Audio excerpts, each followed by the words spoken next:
Welcome to Classic Game Room, broadcasting from the Intergalactic Space Arcade, where we all enjoy watching Nintendo characters beat the crap out of each other. It's about time that Kirby pimp-slapped Luigi in Super Smash Bros. Melee.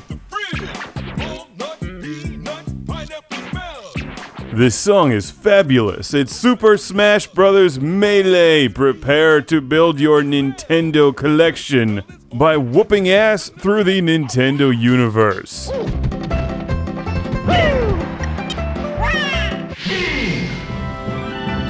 Choose your favorite Nintendo character and mash buttons. That's what Super Smash Bros. Is all about. You may have heard of this game. After all, it is the best-selling game for the Nintendo GameCube, moving something like 8 million units. I guess that's what happens when you combine some of the biggest game franchises in history, like Mario, Zelda, Pokemon, Metroid, Donkey Kong, and Kirby into one fun game. Bearing little in common with a traditional fighting game, Super Smash Bros. Melee is chaotic, to say the least.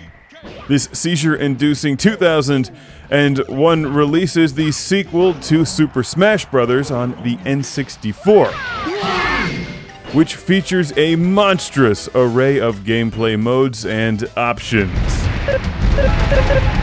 If you've never played it before, it's a lot to take in at once, and I played two-player for a while with my buddy Dan, who loaned me the game and showed me the basics, how you play Super Smash Bros. Melee.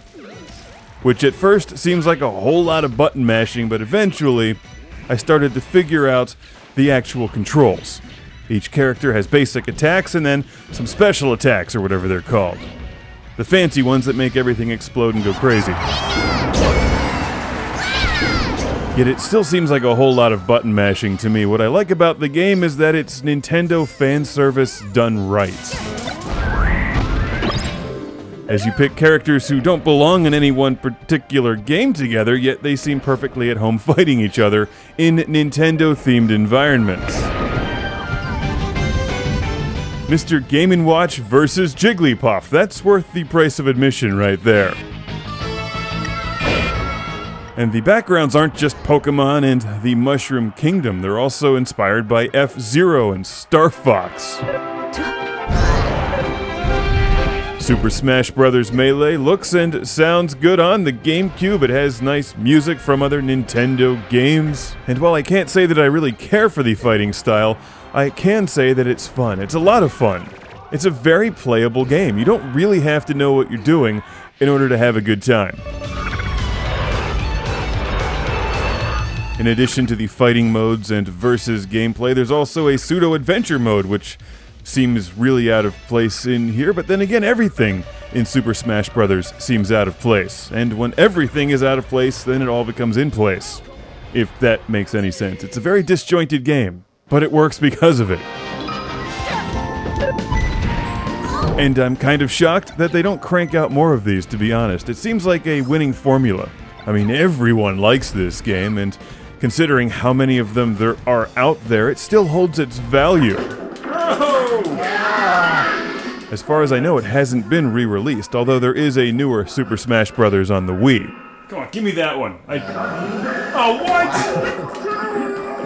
If they do make a new one, I'd like to see Mario versus Vectrex Man, who should be a Nintendo character. Best friends with Mr. Game & Watch. So, how do you win in this game anyway? You know, after many days of playing, I'm still not entirely sure, except that you definitely want to beat the crap out of your opponent and knock them off whatever platform you're on. That seems to work well. I'll say this for Super Smash Bros. Melee. If their intention was to make a fighting game that's fun to pick up and play and mash buttons and laugh and have a great time with friends, they succeeded. Yeah. Giant Luigi wins!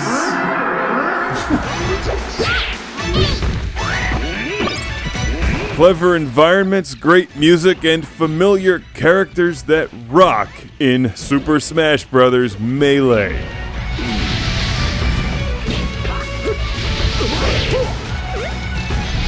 Kirby's pretty cool anyway, but he just rules in this game, and Samus is my other favorite character in addition to Mr. Game & Watch.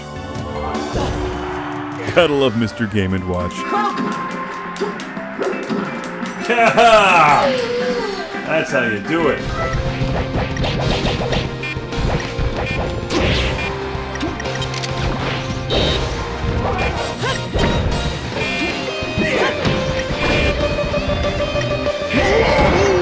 Super Smash Bros. Melee, highly recommended for your GameCube or Nintendo Wii.